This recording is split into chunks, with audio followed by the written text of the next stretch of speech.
Stell dir vor, du betrittst einen Raum. Noch bevor du ein einziges Wort sagst, haben die Menschen im Raum bereits entschieden, wer du bist. Sympathisch oder unsympathisch, stark oder schwach, führend oder folgend. Die ersten 5 Sekunden entscheiden. Und sie entscheiden mehr, als du vielleicht glaubst. Heute zeige ich dir eine starke Umsetzung der 5 Sekunden Regel der Macht anhand 12 Beispielen aus Geschichte, Politik, Sport und Kultur. Menschen, die durch ihre ersten Sekunden eine ganze Stimmung verändern konnten.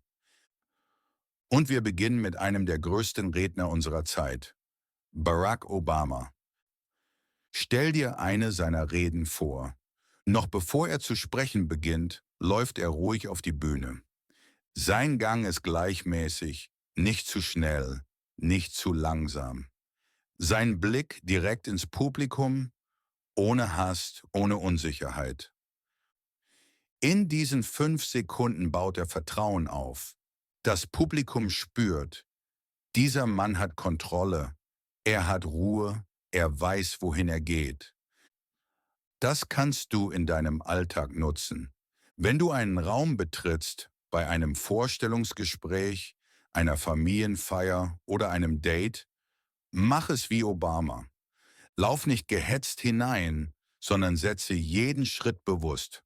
Schau die Menschen kurz an, aber ohne Druck. Deine ersten Sekunden sind wie die Überschrift eines Buches. Wenn sie stark ist, will jeder weiterlesen. Reisen wir über 2000 Jahre zurück. Kleopatra, die Königin von Ägypten, soll Julius Caesar begegnen. Historische Berichte erzählen, dass sie nicht einfach den Raum betrat. Sie ließ sich in einem Teppich einrollen und vor ihm ausrollen. In den ersten Sekunden war klar, das hier ist keine gewöhnliche Frau. Es war eine Inszenierung, eine 5 Sekunden Regel auf königlichem Niveau. Das bedeutet nicht, dass du mit einem Teppich ins Büro rollen sollst. Aber du kannst dir eins merken, die Art, wie du dich zum ersten Mal zeigst, bleibt unvergesslich. Vielleicht sind es deine ersten Worte in einer neuen Gruppe oder die Kleidung, die du bewusst wählst. Kleopatra wusste, erster Eindruck ist bleibender Eindruck. Springen wir ins 21. Jahrhundert. Apple-Gründer Steve Jobs war Meister darin, Spannung in den ersten Sekunden aufzubauen. Wenn er eine Bühne betrat, sprach er nicht sofort. Er blieb oft kurz stehen, schaut ins Publikum. Und erst dann begann er. Diese paar Sekunden Stille wirkten wie ein Magnet. Das Publikum wartete, konzentrierte sich, wollte jedes Wort hören. Jobs nutzte die Macht der 5 Sekunden, um Neugier und Respekt zu erzeugen. Übertrage das in deinen Alltag. Wenn du sprichst, musst du nicht sofort loslegen. Warte kurz. Ein Atemzug. Ein Moment der Ruhe. Die Menschen spüren dann, das, was gleich kommt, ist wichtig. Und jetzt ins Herz Europas. Angela Merkel war bekannt dafür, in den ersten Sekunden einer Begegnung eine unglaubliche Ruhe auszustrahlen. Sie sprach nicht hastig, sie bewegte sich nicht übermäßig. Ihre Körpersprache sagte, ich bin hier und ich habe Zeit. Besonders bei internationalen Gipfeln war das ihre Stärke. Während andere Politiker hektisch wirkten, wirkte Merkel kontrolliert, sachlich und beständig.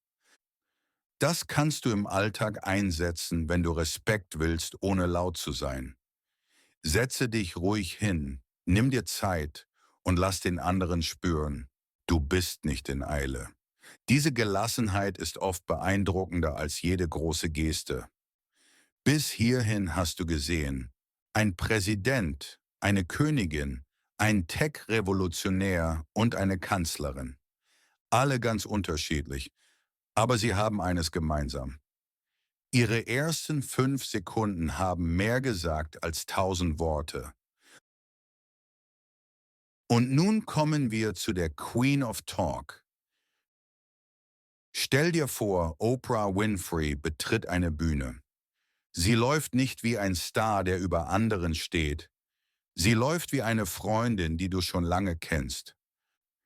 Ihr Lächeln ist offen, ehrlich, warm.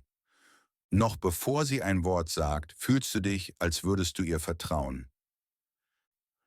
In diesen 5 Sekunden baut sie Nähe auf. Das ist ihre geheime Macht.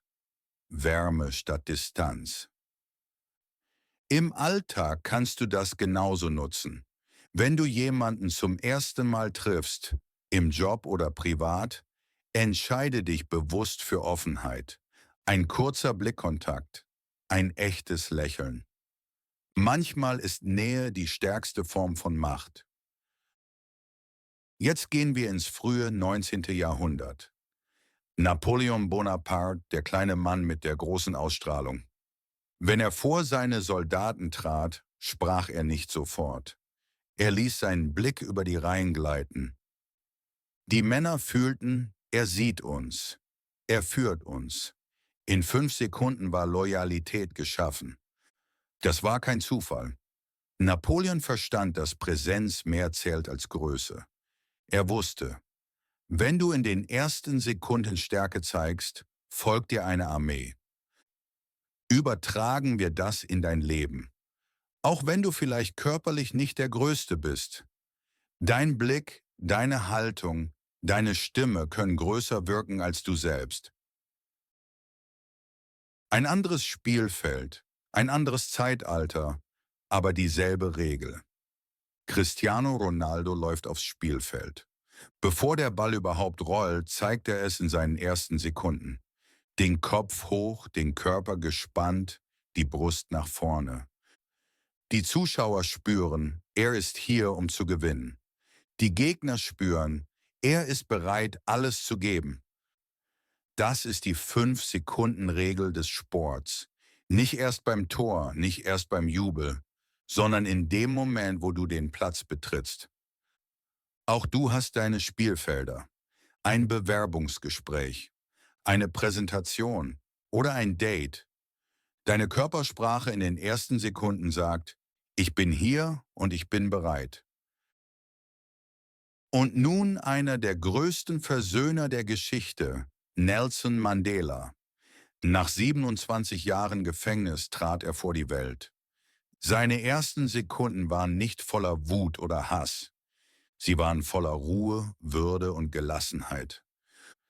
Das war seine Macht. Er brauchte keine großen Gesten.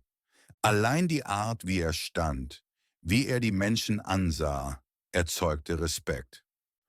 Für dich heißt das, manchmal liegt Macht nicht im Lautsein, sondern in der Fähigkeit, Ruhe auszustrahlen, wenn andere Unruhe erwarten. Bis hierhin siehst du, ob Talkshow, Schlachtfeld, Fußballstadion oder Politik, die ersten Sekunden entscheiden immer. Sie sind das Fundament, auf dem alles andere gebaut wird. Stell dir einen alten russischen Landsitz vor. Die Türen öffnen sich und Leo Tolstoi betritt den Raum. Er trägt einfache Kleidung, fast unscheinbar.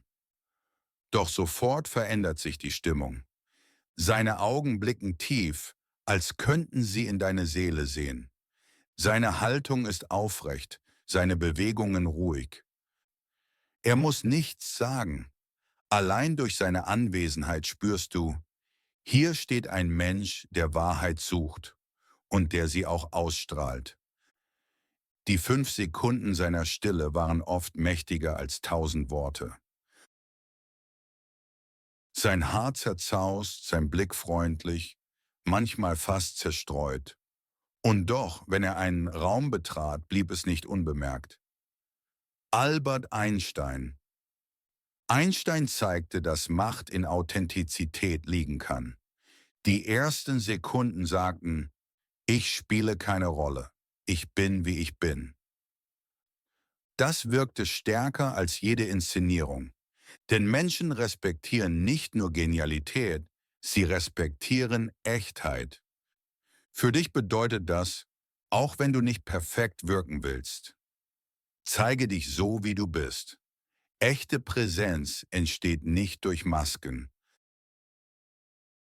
Und nun ein Dichter, oft bezeichnet als der Dichter der Liebe. Nizar Qabbani, der syrische Poet. Wenn er eine Bühne betrat, herrschte zuerst Stille. Er stand dort, fein gekleidet, mit diesem sanften, fast melancholischen Blick. Noch bevor er ein Gedicht rezitierte, wusste das Publikum, jetzt beginnt etwas Besonderes. Seine ersten Sekunden waren nicht laut, nicht spektakulär, aber sie waren voller Erwartung, voller Poesie. Die Menschen spürten, gleich werden Worte fallen, die Herzen berühren. Das ist eine andere Form von Macht. Nicht die Macht über Menschen, sondern die Macht, Menschen zu bewegen. Als letztes kommen wir zum Mahatma und Gandhi betritt einen Versammlungsort. Keine Uniform, keine Rüstung, kein Titel. Nur ein einfacher Mann in traditioneller Kleidung.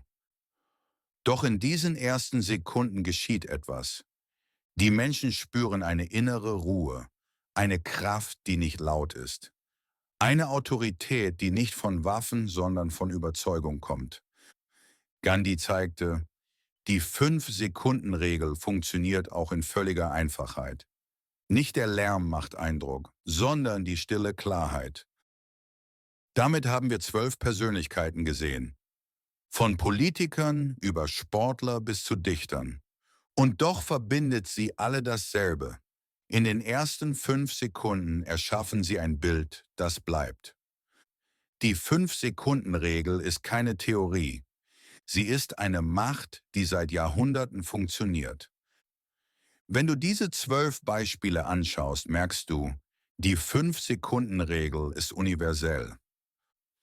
Sie gilt nicht nur für Politiker oder Herrscher, nicht nur für Dichter oder Genies. Sie gilt für jeden von uns. In jedem Moment, in dem wir einen Raum betreten, ein Gespräch beginnen oder einfach nur einen ersten Eindruck hinterlassen. Und dieser Eindruck ist mächtiger, als viele denken. Die Frage ist also, wie nutzt du deine 5 Sekunden? Machst du sie zufällig, ohne nachzudenken? Oder erschaffst du bewusst die Ausstrahlung, die Respekt weckt? Denk daran, es geht nicht darum, jemand anderes zu sein, sondern deine Präsenz so zu formen, dass sie deinem Inneren entspricht. Klar, echt und unübersehbar. Vielleicht ist es der ruhige Blickkontakt, vielleicht ein selbstsicheres, aber ehrliches Lächeln oder einfach nur eine aufrechte Haltung, die sofort zeigt, hier bin ich und ich stehe zu mir.